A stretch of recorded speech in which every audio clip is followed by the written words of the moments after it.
ዛሬ የምጠይቅህ አንድ ጥያቄ አለኝ። ፈጣሪ ካንተ ጋር ካለ ለምን መከራው በዛ? የጸሎትህ መልስ ለምን ዘገየ? ለምን እኔ ብለህ ስታዝን ሰማዩ ዝምታን የመረጠው ለምንድን ነው? ብዙዎች በዚህ ጥያቄ ተሰባብረው ከእውነት ጎዳና ወጥተዋል። ብዙዎችም ፈጣሪን ጥለው ወደ ጥልቁ ጨለማ ሄደዋል። ነገር ግን እውነታው ይሄ ነው። ታላቅ ድል የሚመጣው በታላቅ ፈተና ውስጥ ላለፉ ጀግኖች ብቻ ነው። ዛሬም ነገህ ነገር የሕይወትን አቅጣጫ ለዘላለሙም ሊቀይረው ይችላል። ይህ ዝምታ እግዚአብሔር የሌለ መሆኑ ምልክት ሳይሆን አንተን የሚያነቃበት የጥበቡ ሥራ መጀመሪያ ነው። ተወዳጆች፣ በሕይወት ጉዞአችን ላይ ለምን እኔ የሚለው ጥያቄ የማይፈታ እንቆቅልሽ የሚሆንበት ጊዜ አለ። በውጫዊ እይታ በዙሪያህ ያሉ ሰዎች ሁሉ ነገር መስመር ይዘውላቸው፣ ትዳራቸው ሰምሮ፣ ሥራቸው ተሳክቶ፣ ጤናቸው ተጠብቆ ስታይ፣ በአንጻሩ ያንተ ሕይወት ግን የወረደ የጨለመና ወደ ኋላ የሚጎተት ሲመስልህ ቆም ማለትህ አይቀሬ ነው። በዚህ ጊዜ እግዚአብሔር ሆይ የት ነህ ብለህ ትጮኻለህ። መልሱ ግን አሁንም ጥልቅ ዝምታ ብቻ ይሆናል። ነገር ግን ደግሞ ይህንን መረዳት ያስፈልጋል። መከራና ፈተና ወደኛ የሚመጡት በጠላትነት ብቻ አይደለም። እንደ አማኝ መገንዘብ ያለብህ ትልቁ እውነት መከራ በሕይወቱ ውስጥ መቼ እንደሚመጣ ባታውቅም መምጣቱ ግን የማይቀር መሆኑን ነው። ፈተናው እንዲቀር ሳይሆን ከፈተናው በላይ እንዲያደርግህ ጸልይ። በየትኛውም የሕይወት ደረጃ ብትሆን መፈተንህ አይቀርም።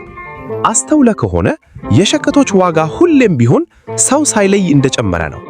ይህን የኑሮ ውድነት ለማሸነፍ ግድ ገቢህን ማሳደግ ያለብህ አንተው ራስህ ነህ።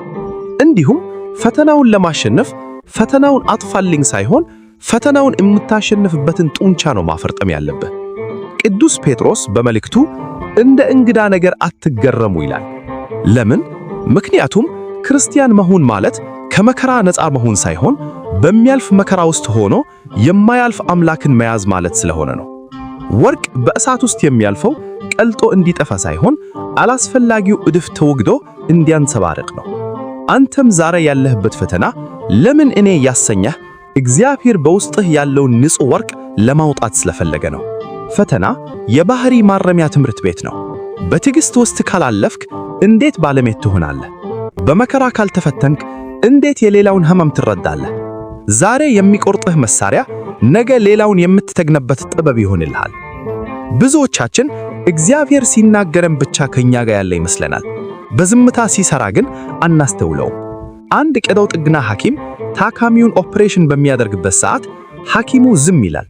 በዚያን ሰዓት ታካሚው ሕመም ይሰማዋል፣ ደም ይፈሰዋል፣ ጭንቀት ውስጥ ይገባል። ነገር ግን ሐኪሙ ዝም ያለው ስለማይሰማው ወይም ስለማያየው አይደለም። ይልቁንም ትኩረቱን በታካሚው ላይ አድርጎ ጥንቃቄ የተሞላበት ሥራ ስለሚሠራ ነው። አንተም ዛሬ ለምን እኔ ብለህ ስትጮህ ታላቁ ባለመድኃኒት እግዚአብሔር በሕይወትህ ላይ ጥንቃቄ የተሞላበት ኦፕሬሽን እያደረገ ነው። ያንተን ድክመት እየቆረጠ፣ ያንተን ትዕቢት እያከመ፣ ለነገው ማንነትህ የሚሆን አዲስ ልብ እየሰፋልህ ነው። ስለዚህ የፈጣሪ ዝምታ የቸለተኝነት ሳይሆን የከፍተኛ ትኩረት ምልክት ነው። እስኪ አባቶቻችንን እንይ። ዮሴፍን ተመልከተው። ከወንድሞቹ ተለይቶ ጉድጓድ ውስጥ ሲጣል ለምን እኔ አላለም? በባርነት ሲሸጥ፣ በሐሰት ተከሶ ወህኒ ሲወርድ እግዚአብሔር ዝም ያለ ይመስል ነበር። ነገር ግን እግዚአብሔር በዚያ ዝምታ ውስጥ ሆኖ ዮሴፍን ወደ ግብፅ ቤተ መንግሥት እየመራውና እያዘጋጀው ነበር። ያ ሁሉ መከራ ባይኖር ኖሮ ዮሴፍ በኋላ ዘመን የእስራኤል ሕዝብ አዳኝ መሆን አይችልም ነበር። ዛሬ ያለህበት የወህኒ ቤት ሕይወት ነገ ለምትቀመጥበት የንጉሥ ወንበር ስልጠና መሆኑን አትዘንጋ። ኢዮብን አስብ። በአንድ ቀን ሀብቱን፣ ልጆቹንና ጤናውን አጣ። ሚስቱ እንኳን ፈጣሪን ሰድበህ ሙት አለችው። እግዚአብሔር ግን በሰማይ ሆኖ በኢዮብ ይኳራ ነበር። ኢዮብ በመከራ ውስጥ ለምን እኔ ከማለት ይልቅ እግዚአብሔር ሰጠ፣ እግዚአብሔር ነሳ፣ የእግዚአብሔር ስም የተባረከ ይሁን በማለቱ የጠፋው ሁሉ በእጥፍ ተመልሶለታል። ድል አድራጊነት የሚጀምረው ከአስተሳሰብ ለውጥ ነው። ለምን ይሄ ደረሰብኝ ከማለት ይልቅ ከዚህ ምን እማራለሁ ብለህ ጠይቅ። ሰይጣን የሚፈልገው በመከራህ ምክንያት ፈጣሪህን እንድትክስ ነው። አንተ ግን በመከራህ ውስጥ ፈጣሪህን አመስግን። ምስጋና በመከራ ውስጥ የሚበራ ብርሃን ነው። ጨለማውን የሚገፍ፣ ሰይጣንን የሚያሳፍር፣ የእግዚአብሔርን እጅ የሚያንቀሳቅስ ቁልፍ ነው። በስነ ልቦናውም ዓለም ብንመለከት ታላላቅ የሚባሉት የሰው ልጅ ስኬቶች የመጡት ከከባድ ውድቀት በኋላ ነው። ተስፋ መቁረጥ ማለት መሞት ማለት ነው። ዛሬ አጣሁ ብላ ስታለቅስ እግዚአብሔር የተሻለውን ሊሰጥህ እጅህን ወደ ትልቅነት እያላከከው ሊሆን ይችላል። ዛሬ ተዘጋብኝ ያልከው በር ነገ ከሚመጣው አደጋ ሊጠብቅህ የታሸገ ሊሆን ይችላል። ፈጣሪ ካንተ በላይ ላንተ ያስባል። በድል አድራጊነት ለመሻገር እነዚህን 3 ነገሮች አትዘንጋ። አንደኛ፣ ጸሎት። ጸሎት ማለት እግዚአብሔርን ማሳመን ሳይሆን ራስን ለእግዚአብሔር ፈቃድ ማስገዛት ነው። በጸሎትህ ውስጥ ከልብ ሆነህ ፈቃድህ ይሁን ማለት ልመድ። ሁለተኛ፣ ትዕግስት። ጊዜ የእግዚአብሔር መሳሪያ ነው። እርሱ በጊዜው ሁሉን ነገር ውብ አድርጎ ይሰራል። አንተ ቸኩለህ የምትቀጥፈው ፍሬ ጀጓራህን ያመሃል። ስለዚህ ፈጣሪ እስኪበሰል ድረስ ዝም ካለ አንተም በትዕግስት ጠብቀው። ሶስተኛ፣ ተስፋ። ክርስቲያን ማለት ተስፋው በመቃብር ላይ የቆመ ነው። ሞትን ድል አድርጎ የተነሳ አምላክ እያለህ አንተ በትንሽ የኑሮ ፈተና ልትሸነፍ አይገባህም። ተወዳጆች፣ ለምን እኔ ብላችሁ የምታለቅሱት ለቅሶ በእግዚአብሔር መዝገብ ተጽፏል። አንዲቱም ጠብታ እንባ በከንቱ አትፈስም። ዛሬ በሌሊት የምትዘሩት እንባ ነገ በደስታ ለምታጭሉት አዝመራ ማዳበሪያ ነው። ጨለማው በበረታ ቁጥር ንጋቱ መቅረቡን እወቁ።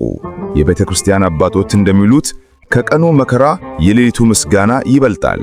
አሁን ካላችሁበት ሁኔታ በላይ ተመልከቱ። ችግር ላይ ሳይሆን ችግሩን በሚፈታው አምላክ ላይ ዓይናችሁን ተከሉ። ፈተናው ለመግደል ሳይሆን ለመቀደስ የመጣ መሆኑን እመኑ። እግዚአብሔር ዛሬም በዙፋኑ ላይ ነው። ዛሬም እናንተን ይወዳል።